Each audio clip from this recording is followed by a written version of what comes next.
What is going on, guys? Matt Downs with Daily Grind Fantasy Sports here to go over how to build NBA lineups using Fantasy Cruncher. In this video, we'll not only go over how to build lineups in Fantasy Cruncher, but we're going to go over the strategy, basically what to look for whenever you look at an NBA slate. But at the end of the video, I'm going to go over some Fantasy Cruncher settings that are going to increase your upside and give you the best chances to take down the GPP. First and foremost, we're going to utilize Fantasy Cruncher's rewind tool to see if we can identify patterns, correlations, or any other information just looking back at previous NBA seasons. We're going to be taking a look at every single optimal. So the first thing I want to talk about in terms of NBA strategy is the importance of late swap. Late swap is going to be your best friend, and honestly, coming up with a perfect combination might not come before lock, it might come after lock. And what I mean by that is if this is your first time playing NBA, Draftkings offers an ability to swap off of certain players after lock, similar to NFL and also MLB. But why it's so important in NBA is because there's always some kind of injury after lock, literally every single slate. In NBA, it's very crucial to identify what players benefit when other players are getting ruled out. For instance, let's just take one of the more obvious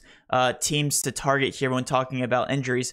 If Giannis is ruled out, then Drew Holiday and Chris Middleton are probably going to be higher scoring players on the slate. So if you guys haven't used late swap yet, I highly recommend using it. And also there's some other tutorial videos on Fantasy Cruncher's official YouTube page on how to utilize the late swap optimizer and Fantasy Cruncher. What this video is mainly going to be about is setting up your settings before lock. So now let's go ahead and take a look at some of the optimals. This was from 5/12 of last season, so May the 12th. I'm going to go through each lineup and just kind of talk about what I noticed here in the lineups. We're going to go through the optimal here: Russell Westbrook, Shamet, THT, Kevin Love, Nurkic, Pritchard, Kuzma, Olynyk. So for instance, I can almost guarantee you that LeBron, AD were probably both ruled out. I mean, because THT dropped 44.5, that's not happening with LeBron on the court. Same thing with Kyle Kuzma. Another thing I noticed about this lineup is that Russell Westbrook, being one of the only Wizards players probably, because he dropped 70, he can't do that on any given night. But if Bradley Beal's ruled out, he probably did go off for 70 points. So this is what I mean. Like, these players are benefiting without injuries, and they're always going to be higher scoring on these types of slates. The other players like Kevin Love, Nurkic probably just had ceiling games. Peyton Pritchard might have played more minutes in a blowout because they were also playing Cleveland. Regardless, I didn't really notice anything too crazy about this lineup other than the fact that the Lakers benefited the most and they had no more than 2 players in the actual optimal. Now let's move over to another game, or another slate rather. This was the 12th, so let's go back to the 11th. I think this is 4 games. So the last slate was 9 games. This is 4. Gotta wait for Fantasy Cruncher to load here. And crunch by actual score. All right, we have a very weird looking optimal. This must have been a weird night. Saban Lee, Tyler Hero, Cambridge Williams, Jason Tatum, Draymond Green, Kemba Walker, Andrew Wiggins, and Derrick Rose. Again, one thing I know, and this is even smaller slate here with 4 games, it looks like no more than 2 players made it from each team. The only real studs here being Jason Tatum. I think that's pretty much it. And also another thing to note here is the salary. The last optimal was $50,000. This one was $49,700, which is actually something you don't see with other sports. They're usually not that close to $50,000. All right, let's go ahead and just bring in one more lineup rewind, one more slate here. Let's give it to an 8 gamer. Scroll down here, actual score, and crunch. All right, this one was interesting. It looks like either Brandon Ingram and Zion were both out. I have no idea, but Eric Bledsoe went ballistic here with 52 points. Jackson Hayes went off for 42. Terry Rozier had a great game, so also probably some injuries there. Matu definitely had probably Hassan Whiteside out for them. Jimmy Butler, a stud in the lineup, and also Anthony Davis. So maybe LeBron was out. I can almost guarantee you he was, since he dropped 77. All right, so after taking a look at lineup rewind, I kind of want to give you guys a few things to think about here. One, there isn't really any positional correlation whatsoever. You're really just looking for the highest scoring player at that specific price tag. You're looking for the best value, and how to identify that value is looking at injuries. In terms of the number of players from each specific team that can make it into the optimal, I've seen no more than 2 players, and that was even on a 4-game slate. Yes, technically, if a game goes to like 6 overtimes, and yeah, you throw that logic out the window, but I'm not going to just stack teams based on my assumption that they could go to overtime. So let's now go over to my advanced settings on how I would set up a slate. Specifically, we have a 2-game slate for tonight. And these settings do change based on the slate size, and I will talk about that here in a little bit. But the first thing I like to do is I like to make sure that I have no more than 2 players from each team when I'm doing my crunches. Technically, since this is a 2-game slate, I'll probably increase that to 3. But keep in mind, I usually only do 2 for bigger slates. My team salary, as you can see, based on the lineup rewind, is that it usually gets pretty close to $50,000. So I wouldn't set my minimum, probably no lower than $49,500 for this slate because it's a smaller slate. I'll set it to $49,000. There's really no correlation with positional stacks, so I won't mess with these stacks. Same thing with team stacks. Again, unless you want to bank on an overtime game, I don't like to do that. The real moneymaker is going to come from setting up your groups. And let me just talk over this logic with you.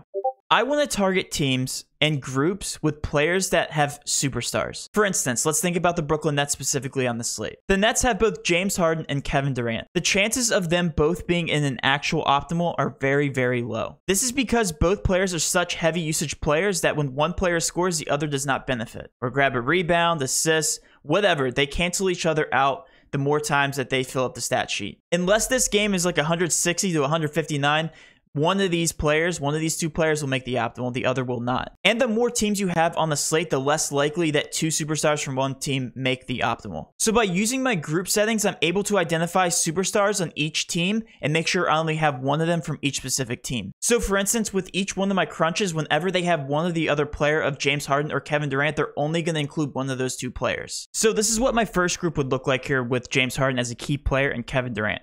If any of the key players are used, use at most 0 players from this group, which means if James Harden is my key player, do not use Kevin Durant in that lineup. And this goes for Kevin Durant as well, so you have to set up a different group. If Kevin Durant is used as a key player, don't use James Harden. Don't put him in the same lineup.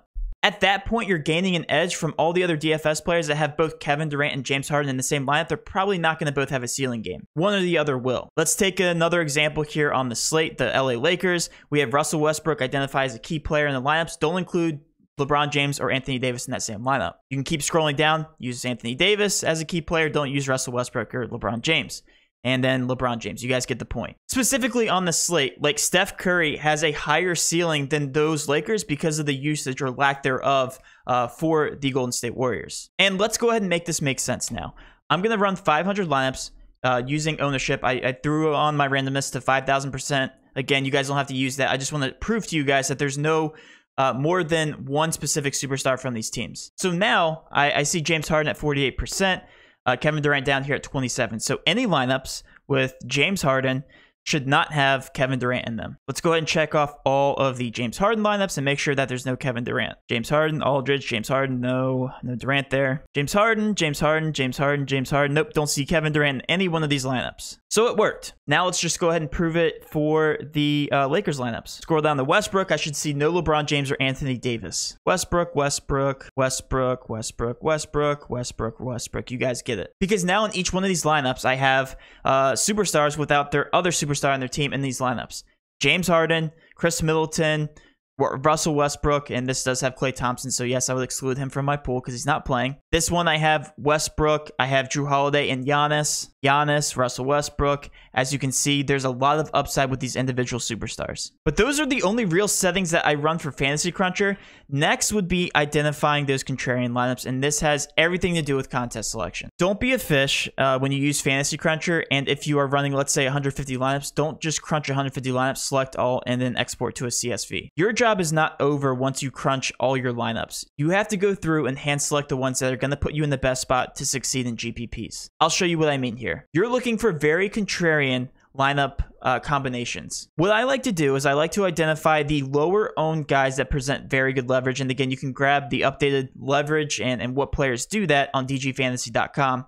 But for instance, let's just assume here LeBron James, since he's one of the lower owned studs, presents good leverage on the slate, which he probably does. But I also see Kevin Durant here at 28.1% ownership, and relativity to the other players here, he's actually pretty low owned. So that means a lineup combination of LeBron James and Kevin Durant is going to be contrarian. What I'll do is I'll either lock them in, run a bunch of lineups, and see which ones I would want to put into GPPs, or at least bigger GPPs.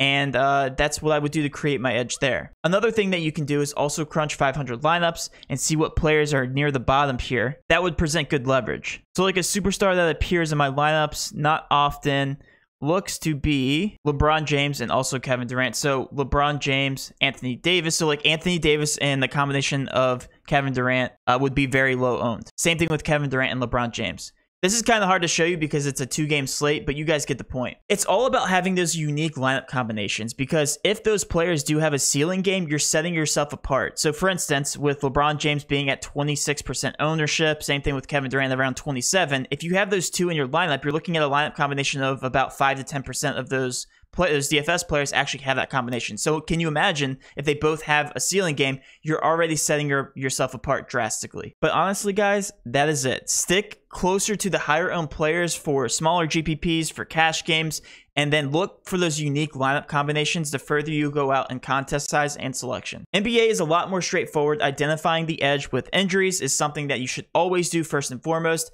and then looking for those unique lineup combinations after the fact. And that will wrap up my video, guys. Hopefully you did enjoy this video. If you did, please do hit that subscription button, notification bell, and of course smash that like button for all of our future NBA content.